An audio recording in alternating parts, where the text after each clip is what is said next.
Hello, my name is Mary and I am 30 years old. I just became a mom for the first time. It's a fun but also tough time, and I'm figuring out how to manage everything that comes with looking after a newborn. The first days at home with my baby boy were very happy, but they were also tiring. I knew having a baby would change things, but I didn't expect it to be so hard to heal from childbirth while also keeping the house in order and looking after my son. Things at home were a little messy. The laundry was stacking up, and the dishes were usually sitting in the sink longer than I liked. I had a tough time finding time for myself, and I was always busy trying to take care of my baby's needs. One afternoon, I was trying to soothe my crying son when the doorbell rang out of the blue. I didn't think anyone would come, so I was surprised to see my mother-in-law, Janet, at the door. She came into our living room, and I noticed her eyes looking at the mess, the toys all over the place, the clutter, and the dirty dishes in the kitchen. I didn't want her to see our home like this, but I didn't have time to clean up. Janet looked at me, and I felt a mix of worry and judgment in her eyes. "I came to see how you are," Janet said as she carefully stepped over a baby toy on the floor. "Jerry said you might need some help." "Thanks, Janet," I said, doing my best to sound calm, even though I felt really overwhelmed. "Things are a little wild right now, but we're handling it." Janet looked unsure. She went into the kitchen, and the noise of dirty dishes bumping together made me feel even more awkward. "It seems you need more help than just a bit," she said firmly. "This place is really messy. Is this your plan for raising my grandson?" Her words hurt, and I felt a mix of feelings, frustration, sadness, and stress all together. I was really trying to keep up with everything, but at that moment, it felt like nothing I did was good enough. "I'm trying my best," I said, pulling my son a little closer, like I wanted to protect myself from her judgment. Janet let out a sigh, showing she was not happy. "Mary, being a mother means putting things in order, and right now it seems like you aren't putting anything in the right order." Just as I was about to speak, my husband Jerry came into the room. He felt the tension right away and tried to make things better. "Mom, Mary is doing a great job," he said, standing up for me. "It's been really hard, especially since the baby isn't sleeping well." Instead of relaxing, Janet looked at Jerry with a serious face. "You should help her see what matters here. Cleaning the house is important, but it also means being responsible. She isn't meeting the family's expectations." I saw that Jerry was stuck in the middle. He glanced at me, then at his mom, not sure what to say. "Mom, can we skip this for now? Mary is still getting better," but Janet interrupted him. "That's the time when we need to teach discipline," she said, her voice getting louder. "If she learns to handle things now, she will be in a better place later. Don't be too soft on her, Jerry." I was surprised when Jerry paused and then finally said, "Maybe you're right, Mom. Sophie might have to learn the tough lessons herself." When my husband said those words, it hit me hard. I was really surprised that he would choose his mother, especially since he knew how much effort I was putting in. Janet gave a firm nod as if she had won the argument. She pushed Jerry toward me, saying, "Show her that this kind of behavior can't be tolerated." In that moment, I felt completely overwhelmed. It wasn't just the physical exhaustion or the mess around the house. It was the feeling of being judged and misunderstood by the people who were supposed to support me. Motherhood was already hard, and I was doing my best, but it felt like nothing was enough for Janet. That day made me realize how important it is to have a support system that understands what new mothers go through. It's not just about keeping the house clean or meeting family standards. It's about doing your best, even when things feel overwhelming, and having people who lift you up instead of tearing you down. I barely had time to react before Jerry's hand struck my cheek. The sound echoed through the room, loud and shocking. It was a moment I'll never forget, a line that should never have been crossed. I held our baby boy close, his cries mixing with the sound of my racing heartbeat. "Jerry, what are you doing?" I managed to ask through tears. The pain from this slap was nothing compared to the pain of betrayal. I couldn't believe this was happening. "This is for your own good, Mary," Jerry said, his voice flat and empty. He didn't even look me in the eyes. "You need to learn." The room fell silent.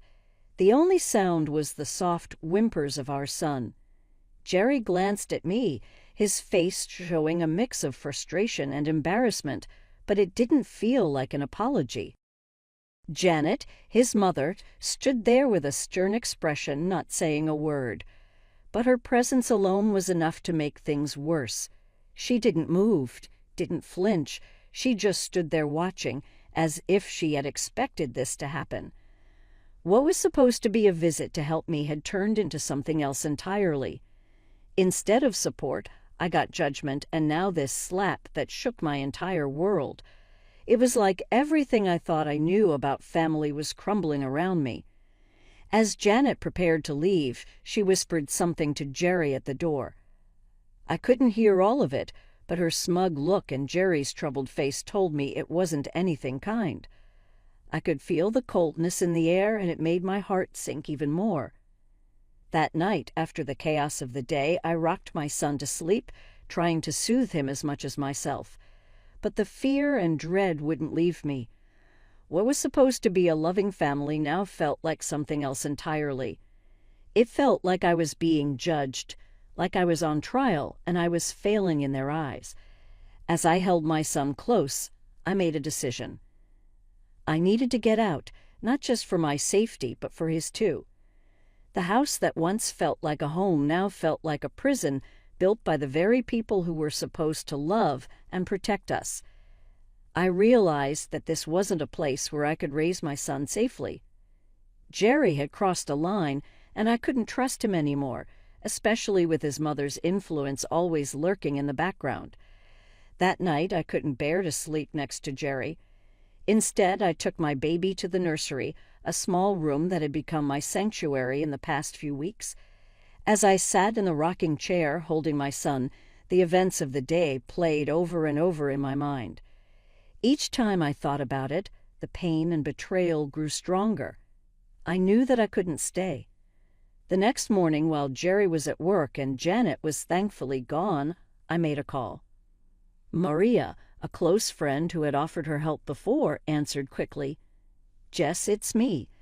I need the help you offered," I said, my voice shaking with a mix of fear and determination. "Say no more, Mary. I'll come by today with my truck.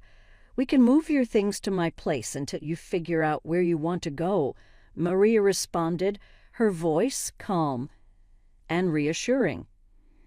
We came up with a simple but risky plan. During the day, I would pack as much as I could, just the essentials for my son and me. Maria would come by in the evening, and we would quietly move everything out before Jerry came home. I knew I couldn't face him again, not after what had happened. It was dangerous to stay, and I couldn't risk him or Janet finding out what I was planning. As I packed, my heart raced, but I knew it was the right thing to do. This wasn't just about me. I had to protect my son and give him the safe, loving environment he deserved. I couldn't let him grow up in a house where violence was acceptable, where control and manipulation were the norms. Leaving was hard, but staying would have been harder. This was the beginning of a new chapter for us, one where I could finally breathe and my son could grow up in peace. I stood there thinking about what would happen if I faced Jerry again. He might try to apologize, or worse, Janet might convince him to continue controlling me. I couldn't let that happen. I knew I had to leave. All day as I packed my things, every baby outfit and toy felt heavy with memories. I couldn't stop thinking about the life I had imagined, the family I had wanted to build with Jerry. But the sharp memory of Jerry's slap and Janet's cold, judgmental eyes reminded me that staying wasn't an option anymore. By late afternoon, most of my things were packed into boxes. I hid everything in the garage, trying to stay calm and focused. Maria, my best friend, arrived just as the sun began to set. Her arrival felt like a glimmer of hope in what had been one of the hardest days of my life. "Are you ready?" Maria asked as she stepped inside, looking at the boxes and bags scattered around. "As ready as I'll ever be," I replied, holding my baby boy a little closer to my chest. I had to do this for him, for both of us. We moved quickly, loading everything into our truck. We worked silently but efficiently, as if we had done this 100 times before. The last room I packed was the nursery. It had been my little sanctuary, the only place in the house where I had felt safe and at peace. I took one last look around, saying a quiet goodbye to the life I had dreamed of having with Jerry. But I knew now that this dream was over. As we drove away, I watched the house fade in the rearview mirror. A chapter in my life was closing, and though my heart felt heavy, I also felt a flicker of hope. My baby slept peacefully in his car seat, unaware of the big change happening. But finally I knew he was safe. This was the first night of our new life, a life where fear and manipulation no longer had control over us. When we arrived at Maria's place, I felt a wave of relief. Her home was filled with warmth and safety, a stark contrast to the oppressive feeling that had taken over my own home. Being there made me even more determined to make sure Jerry and Janet couldn't hurt us again. I realized that simply leaving wasn't enough. I needed to ensure that they couldn't twist the story in their favor or ever put someone else through what I had experienced. I started by reaching out to family and friends, pretending I just wanted to catch up. During these conversations, I carefully gathered bits of information, slyly recording any mentions of Janet's controlling behavior or Jerry's strange willingness to follow her lead. Some people were hesitant to talk, but many hadn't realized how deep Janet's manipulation ran. Over time, I began to collect text messages, voicemails, and even recorded calls that painted a clear picture of what was really happening behind closed doors. The most valuable piece of evidence came when I managed to record a video of Janet coaching Jerry on how to control me. Her words made it clear that this wasn't about concern or love, it was about power and control. Once I had gathered enough evidence, I decided it was time to confront them. I chose a family gathering hosted by Jerry's sister. It was a neutral place with plenty of family members present. Some of them had already hinted that they were uncomfortable with the way Janet dominated the family, so I hoped this would be the right time and place to reveal the truth. On the day of the gathering, I was nervous. My hands shook and my heart raced, but I knew this had to be done. I arrived with Maria by my side, her support giving me the strength to go through with it. As I walked into the room, I could feel the tension. People greeted me with quiet murmurs, but everyone seemed to know something was off. Word about Jerry and Janet's behavior had spread through the family, and even the relatives who lived far away had heard rumors. After the initial greetings, I took a deep breath and prepared myself for what was to come. It was time to show everyone who Jerry and Janet really were and to finally take control of my life again. I stood up, my hands shaking, but my voice was steady. "I have something important to say," I began as everyone in the room turned to look at me. I could feel all eyes on me, but I knew this had to be done. It's about Jerry and his mother, Janet, and how their actions have affected not just me and my son, but the whole family. Jerry looked shocked, and I could see the fear in his eyes as he tried to stop me. "Mary, let's not do this here," he said, trying to interrupt. But I didn't back down. "No," I replied, pulling out my phone. "This is not just a personal issue." I connected my phone to the Bluetooth speaker, and the room fell silent. The recordings began to play.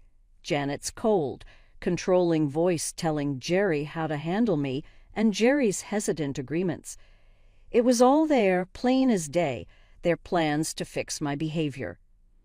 The reactions in the room were immediate. Some people looked shocked, others disgusted.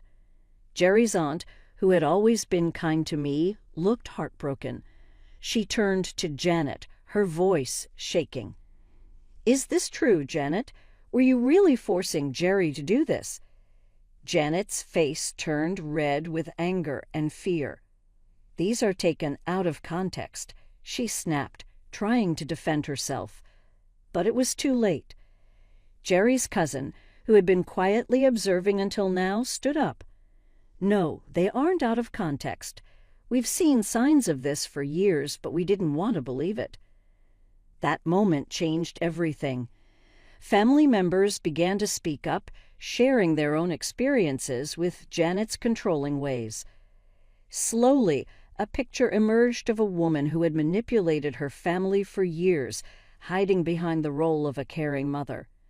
Jerry sat there in silence, looking pale and overwhelmed, finally seeing the truth about his mother's control over his life. As the family meeting turned into a heated discussion about Janet's influence, I felt a huge weight lift off my shoulders. The truth was out. It wasn't just me who saw it now. Everyone in the room knew.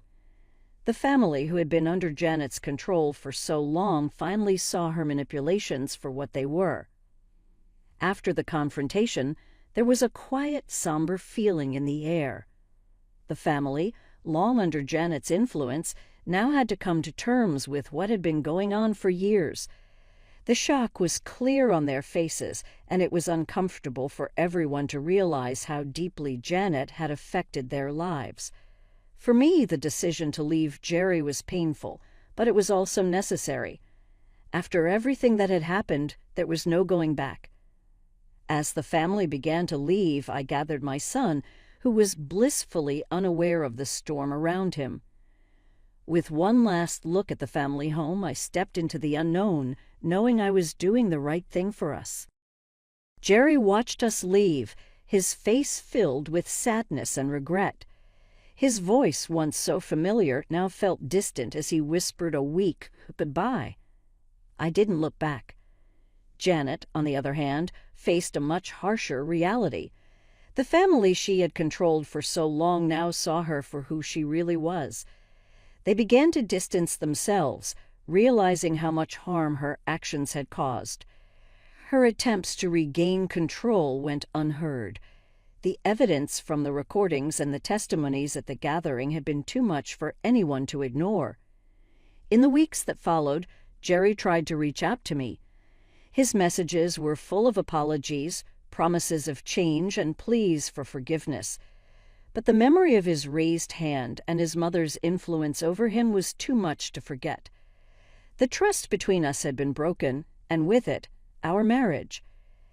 I knew then that this was the end of one chapter and the beginning of a new one.